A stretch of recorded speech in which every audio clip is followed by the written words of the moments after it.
Hello. Today I'm showing and sharing my finished Faefolk quilt.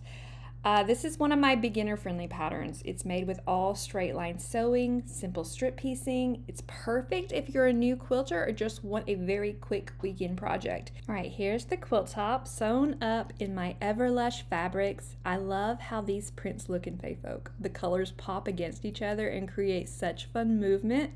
The texture's already yummy with all the seams crisp and flat, and the piecing came together in just a few days. The front shows off the simple 9-patch inspired design, but the sashing plays tricks on the eye. So you'll notice something very new every time you look at it. That's what I love about this pattern.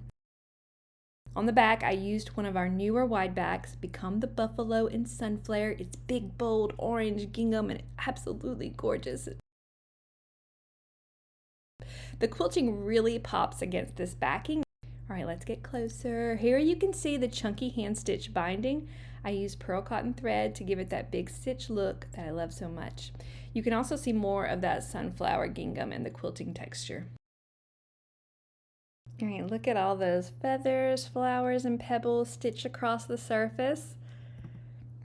I really took my time with this quilting, and I love how every detail shows up so clearly in the close-ups.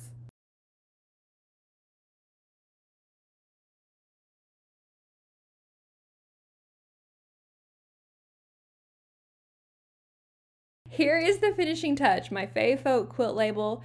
You can get these at Meander and Make. I design labels for all of my quilt patterns, but if you have one for a different pattern, just reach out. I can make it for you.